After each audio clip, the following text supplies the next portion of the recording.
Hello students, इस video में आपका स्वागत है। इस वीडियो से मैं स्टार्ट कर रहा हूँ क्लास 12 के वेक्टर अलजेब्रा का एक सीरीज। इस सीरीज में मैं 3 चैप्टर पढ़ाऊंगा। सबसे पहला first algebra of vectors, second scalar और डॉट प्रोडक्ट, थर्ड वेक्टर और क्रॉस प्रोडक्ट। तो सबसे पहले हम लोग देखते हैं अलजेब्रा ऑफ वेक्टर्स। इस चैप्टर को स्टार्ट कर रहा हूँ। यहाँ पर हम लोग पढ़ेंगे कि वेक्टर क्वांटिटी का एडिशन और सब्ट्रैक्शन या उससे रिलेटेड प्रॉपर्टीज को। लेकिन सबसे पहले सवाल ये आता है कि वेक्टर क्वांटिटी होता क्या है या कितने तरह के क्वांटिटी होते हैं। तो सबसे पहला क्वांटिटी होता है स्केलर क्वांटिटी और दूसरा होता है वेक्टर क्वांटिटी। तो ये दो कैटेगरी में कैसे रखा गया है किसी भी फिजिकल क्वांटिटी को, जरा इसके बारे में समझते हैं। कोई भी अगर फिजिकल क्वांटिटी ले ले, जैसे लेंथ भी एक फिजिकल क्वांटिटी है, या फिर अगर हम लोग मास ले लेते हैं, या फिर अगर हम लोग वेलोसिटी ले लेते हैं, ये सभी जो है वो फिजिकल क्वांटिटी है। या फिर हम लोग फोर्स ले लेते हैं। तो ये सारे फिजिकल क्वांटिटी और भी बहुत सारे फिजिकल क्वांटिटी हैं। तो ये सभी फिजिकल क्वांटिटी को दो कैटेगरी में रखा गया। अब कैटेगराइज किस आधार पर किया गया है? ये मैग्नीट्यूड और डायरेक्शन के आधार पर किसी भी फिजिकल क्वांटिटी को डिवाइड किया गया दो कैटेगरी में, मैग्नीट्यूड और दूसरा डायरेक्शन।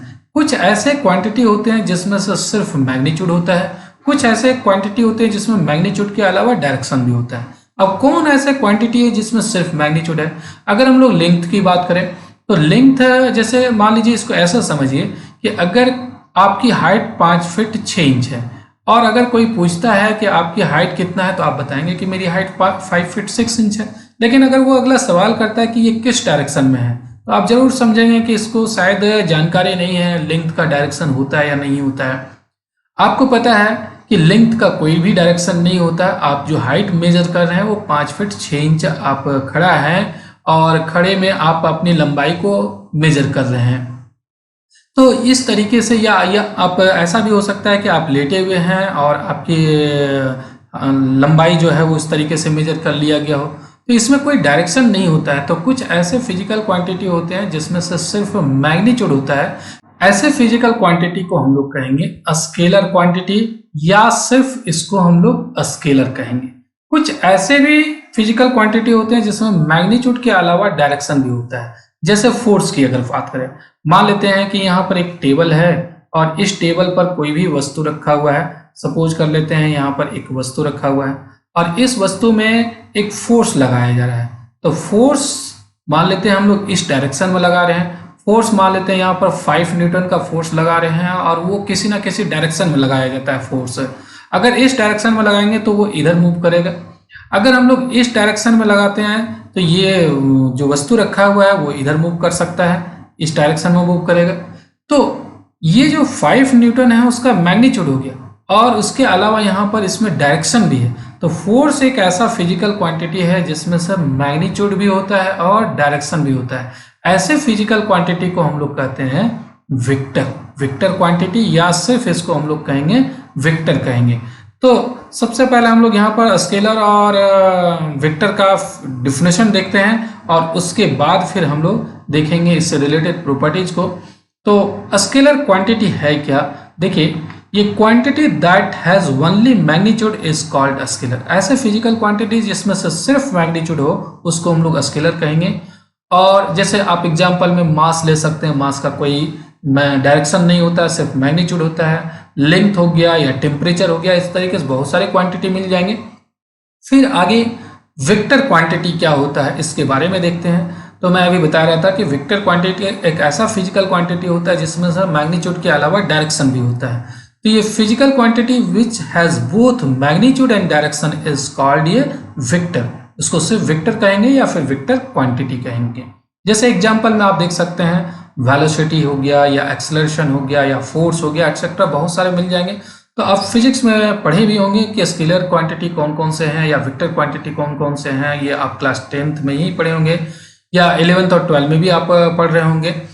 तो अब हम लोग इस पर बहुत ज़्यादा डिस्कस मैं नहीं करता हूँ कि कौन से स्केलर हैं कौन से वेक्टर हैं। हम लोग यहाँ पर मेनली मैथमेटिक्स में फोकस करेंगे अलजेब्रा ऑफ वेक्टर्स में। तो वेक्टर जो क्वांटिटी होता है उसको कैसे रिप्रेजेंट करते हैं, उसका एडिशन कैसे करते हैं, सब्ट्रैक्शन कैसे करते हैं, उसका अलजेब्रा के बारे में हम लोग मैथ्स में फोकस करेंगे। तो अब हम लोग देखते हैं कि वेक्टर क्वांटिटी को रिप्रेजेंट कैसे किया जाता है। रिप्रेजेंटेशन ऑफ वेक्टर्स, रिप्रेजेंट करने के लिए vectors are represented by directed line segment such that the length of the line segment is the magnitude of the vector and the direction of arrow marked at one end emphasizes the direction of the vector। किसी भी vector quantity vector को represent करने के लिए हम लोग एक directed line segment लेंगे। जैसे ये एक लाइन सेगमेंट हो गया और इसमें डायरेक्शन दिया हुआ है, ये इस डायरेक्शन में है। जैसे यहाँ पर मान लेते हैं ये P है और यहाँ पर Q है, तो ये एक लाइन सेगमेंट हो गया और ये डायरेक्टेड लाइन सेगमेंट है। यहाँ पर डायरेक्शन दिख रहा है कि इस डायरेक्शन में ये लाइन सेगमेंट है। तो किसी भी वेक्टर को रिप्रेजेंट करने के लिए हम लोग डायरेक्टेड लाइन सेगमेंट लेते हैं such that the length of the line segment is the magnitude of the vector. और इसकी जो लंबाई होगा वो मैग्नीट्यूड बताएगा। मान लेते हैं इसकी लंबाई 5 सेंटीमीटर है, तो 5 सेंटीमीटर जो है वो उसका मैग्नीट्यूड बता देगा। 5 यूनिट्स उसका यहाँ पर वेक्टर का मैग्नीट्यूड बता देगा कि उसका 5 यूनिट मैग्नीट्यूड है। अगर इसी के बराबर हम लोग 1 सेंटीमीटर को 1 यूनिट अगर मान लें तो उस वेक्टर का 5 यूनिट मैग्नीट्यूड हो जाएगा। और साथ में arrow marked at one end emphasizes the direction of the vector. और ये जो एरो का जो साइन है यहाँ पर दिया हुआ है, ये एरो का साइन बताता है कि इस वेक्टर का डायरेक्शन क्या है। इस वेक्टर का डायरेक्शन P से Q की ओर है।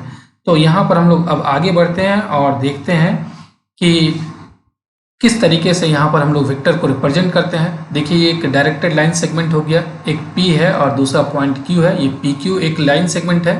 तो ये directed line segment PQ represents ये vector denoted by vector PQ। यहाँ पर ये जो डायरेक्टेड लाइन सेगमेंट है इसको हम लोग वेक्टर PQ लिखेंगे, इस तरीके से लिखेंगे।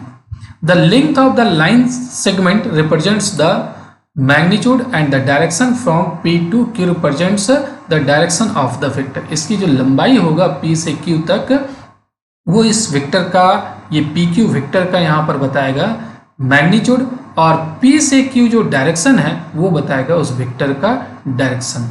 तो यहाँ पर दो चीज़ हो गया। रिप्रेजेंट करने के लिए हम लोग डायरेक्टेड लाइन सेगमेंट लेते हैं और डायरेक्टेड लाइन सेगमेंट में से जो लेंथ होता है वो उस वेक्टर का मैग्नीट्यूड बताता है और जो डायरेक्शन होता है वो उस वेक्टर का डायरेक्शन बताता है। आगे अब देखते हैं कि the point P is called initial point and Q is called the terminal point और टिप। ये जो P पॉइंट है, इस P पॉइंट को हम लोग क्या कहेंगे?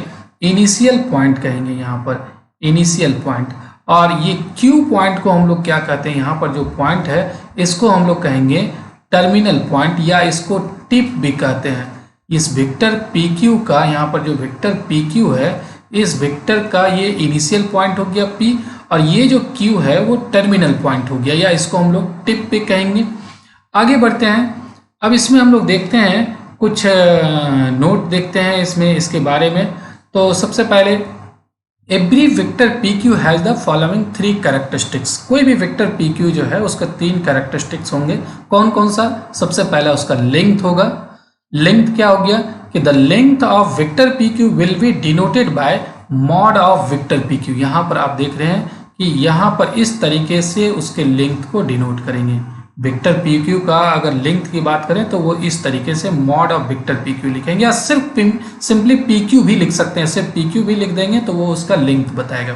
तो एक तो लेंथ को रिप्रेजेंट करता है कोई भी अगर वेक्टर लिखते हैं तो, और दूसरा सपोर्ट। वहाँ पर एक कैरेक्टरिस्टिक लेंथ हो गया और दूसरा कैरेक्टरिस्टिक सपोर्ट है। सपोर्ट क्या है कि the line of unlimited length of which PQ is segment is called the support of the vector PQ।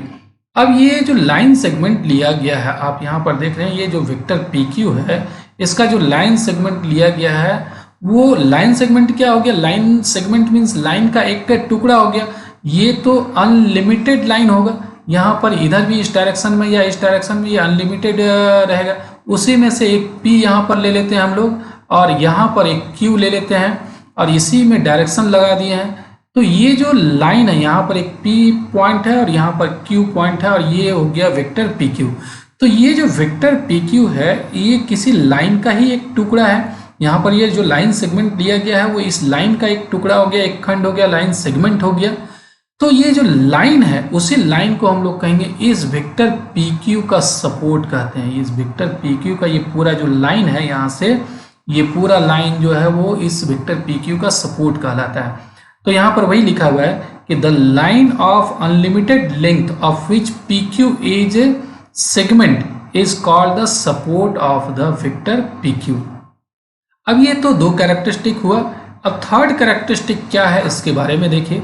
Third characteristic है सेंस। सेंस क्या हो गया कि the sense of vector P Q is from P to Q and that of Q P is from Q to P.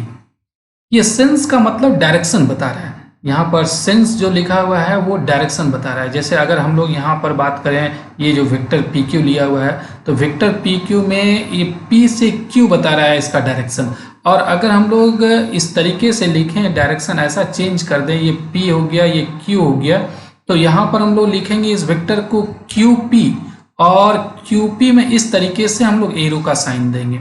देखिए यहाँ पर P पहले लिखा हुआ है तो P को पहले नहीं लिखेंगे, देखेंगे डायरेक्शन किधर है। Q से P है तो Q से P है तो पहले Q को लिखेंगे। यहाँ Q जो है वो इनिशियल पॉइंट हो जाएगा और P टर्मिनल पॉइंट। तो पहले फर्स्ट में लिखते हैं इनिशियल पॉइंट Q और उसके बाद लिखते हैं टर्मिनल पॉइंट P, लास्ट में टर्मिनल पॉइंट और डायरेक्शन इनिशियल से टर्मिनल की तरफ देते हैं। तो ये QP जो है यहाँ पर QP ये एक वेक्टर हो जाएगा और QP का सेंस हो गया Q से P के डायरेक्शन में और यहाँ पर जो PQ है इसमें P से Q के डायरेक्शन में है।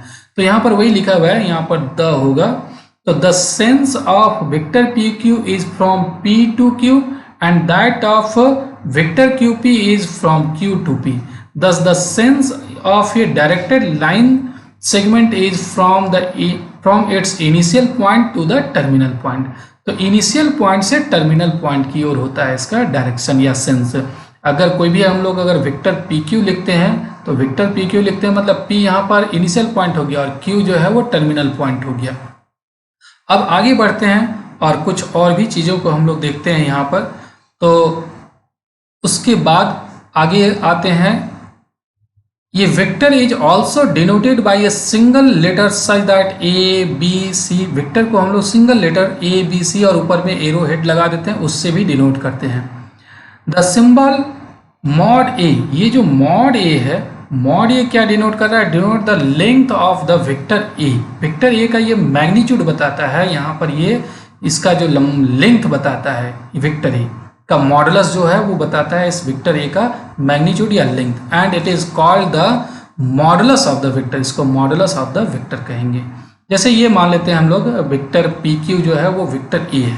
यहाँ पर ये जो वेक्टर हम लोग ले रहे हैं तो वेक्टर पी क्यू ये जो वेक्टर है ये वेक्टर ए है। तो ये वेक्टर ए है तो यहाँ पर आप जरा समझिए vector P Q equal to vector A है। वेक्टर पी क्यू का जो मॉडुलस होगा यहाँ पर देखिए वेक्टर पी क्यू में अगर मॉड लगाते हैं तो vector P Q vector A के इक्वल है तो ए में मॉड लगा देंगे और इसको सिर्फ ए लिखेंगे और ए क्या बताएगा modulus of the vector A. इस वेक्टर ए का मॉडुलस बताएगा और ये यहाँ से यहाँ तक की लेंथ को बताता है। ये स्मॉल ए जो है वो इसका लेंथ हो गया, यहाँ पी से क्यू तक का लेंथ को रिप्रेजेंट करता है। ये modulus of the vector A हो गया। तो अगर किसी भी वेक्टर ए का अगर मॉडुलस लिखना है तो उसको हम लोग सिंपली क्या लिख सकते हैं, ए लिख सकते हैं। उसमें एरो नहीं देना है, एरो नहीं दिए तो उसका मैग्नीट्यूड को बता रहा है। या फिर इस तरीके से मॉड लगा दिए, वेक्टर का सिंबल लिखते हैं और मॉड लगा देते हैं तो वो भी मैग्नीट्यूड को रिप्रेजेंट करता है। तो इस तरीके से किसी भी सिंगल लेटर से भी वेक्टर को हम लोग रिप्रेजेंट करते हैं और ये मैग्नीट्यूड के बारे में हो गया। आगे बढ़ते हैं, अब हम लोग देखते हैं इक्वलिटी ऑफ टू वेक्टर्स। दो वेक्टर इक्वल कब होता है? Two vectors A and B are said to be equal if they have the first. तीन चीज होना चाहिए। दो वेक्टर ए और बी है वो दोनों इक्वल कहलाएगा, वहां पर तीन चीज होना चाहिए। द सेम लेंथ, दोनों का लेंथ सेम होना चाहिए। आप यहाँ पर देख रहे हैं mod A equal to mod B, मतलब दोनों का लेंथ जो है वेक्टर ए और वेक्टर बी दोनों का मॉडुलस सेम होना चाहिए, लेंथ सेम होना चाहिए। और सेकेंड है द सेम और पैरेलल सपोर्ट, दोनों का सपोर्ट पैरेलल होना चाहिए। मान लेते हैं हम लोग वेक्टर ए ये है और दूसरा वेक्टर जो है ये वेक्टर बी है, तो सपोर्ट क्या हो गया, ये जिस लाइन का एक पार्ट है उसी को हम लोग सपोर्ट कहेंगे। मान लेते हैं कि ये इस लाइन का, ये लाइन जो है वो इन्फिनिटी तक इधर भी है और इधर भी है और ये इस लाइन का एक पार्ट है, ये जो वेक्टर बी है वो इस लाइन का पार्ट है। तो ये दोनों लाइन जो है वो पैरेलल होना चाहिए। तो यहाँ पर वही है, द सेम और पैरेलल सपोर्ट, सेम सपोर्ट होना चाहिए या पैरेलल सपोर्ट। ऐसा भी हो सकता है कि जैसे मान लेते हैं कि ये वेक्टर ए है और यहाँ पर जो है वो वेक्टर बी है, तो दोनों एक ही सपोर्ट में है। इसको अगर हम लोग देखें तो ये किस सपोर्ट में है, ये इन्फिनिटी तक जाएगा इधर और ये भी इधर जाएगा, तो दोनों वेक्टर का सेम सपोर्ट है। यहाँ पर ये भी वेक्टर ए का भी वही सपोर्ट है जो वेक्टर बी का, एक ही लाइन का पार्ट है ये दोनों वेक्टर, तो दोनों का सेम सपोर्ट है। यहाँ पर देखें तो दोनों का पैरेलल सपोर्ट है। तो सेम सपोर्ट होना चाहिए या फिर पैरेलल सपोर्ट होना चाहिए दोनों वेक्टर का। और थर्ड है द सेम सेंस, दोनों का सेंस सेम होना चाहिए, डायरेक्शन सेम होना चाहिए। देखिए ये वेक्टर का डायरेक्शन जिधर है उधर ही बी वेक्टर का डायरेक्शन है। तो इस तरीके से तीन चीज हो गया यहाँ पर। तीन अगर चीजों को फॉलो करे कोई भी वेक्टर, दो वेक्टर, तो वो इक्वल कहलाएगा। कौन कौन सा तीन चीज? कि दोनों का मैग्नीट्यूड सेम होना चाहिए, सेम लेंथ होना चाहिए। दूसरा कि सेम या फिर पैरेलल सपोर्ट होना चाहिए। और तीसरा सेम सेंस होना चाहिए, मतलब उसका डायरेक्शन जो है वो सेम होना चाहिए। जैसे देखिए यहाँ पर मैं एग्जांपल में लिखा हूं, ये एक वेक्टर ए है और ये दूसरा वेक्टर बी है। यहाँ पर अब देखें तो दोनों का लेंथ यहाँ से यहाँ तक जो लेंथ है, ये इसका जो लेंथ होगा यहाँ से यहाँ तक और इसका जो लेंथ होगा, दोनों का लेंथ सेम है। सबसे पहला तो ये फर्स्ट लेंथ सेम है यहाँ पर, और दूसरा जो है वो सेम और पैरेलल सपोर्ट। तो आप देख रहे हैं कि ये जिस सपोर्ट का पार्ट है, जिस लाइन का ये पार्ट है और ये जिस लाइन का पार्ट है, लाइन सेगमेंट, वो दोनों क्या है, पैरेलल है। ये लाइन और ये लाइन पैरेलल है, तो दोनों का पैरेलल सपोर्ट हो गया। और सेम सेंस देखिए, दोनों का डायरेक्शन जो है वो इसका भी डायरेक्शन इधर है और इसका भी डायरेक्शन इधर है। तो इस तरीके से ये तीनों चीज को फॉलो कर रहा है। ये दोनों वेक्टर ए और वेक्टर बी क्या है कि दोनों का मैग्नीट्यूड भी सेम है, लेंथ सेम है ये दोनों वेक्टर का, दोनों पैरेलल सपोर्ट का है और दोनों का सेम सेंस है, डायरेक्शन सेम है। तो ये तीनों कंडीशन को फॉलो कर रहा है, इसीलिए इससे दोनों वेक्टर को कहेंगे कि इक्वल वेक्टर है। और इस तरीके से लिखते हैं vector A equal to vector B. तो दो वेक्टर इक्वल तभी होगा जब ये तीन कंडीशन को फॉलो करे। इस वीडियो में मैं बताया हूं एक इंट्रोडक्शन वेक्टर के बारे में कि वेक्टर होता क्या है, कैसे उसको रिप्रेजेंट करते हैं, दो वेक्टर इक्वल कब होता है। अब मैं नेक्स्ट वीडियो में बताऊंगा टाइप्स ऑफ वेक्टर के बारे में कि ये वेक्टर का कौन कौन से टाइप है, तो टाइप्स ऑफ वेक्टर्स के बारे में। तो इस वीडियो में बस यहीं तक। इस वीडियो को देखने के लिए आप सभी को बहुत बहुत धन्यवाद। Thank you.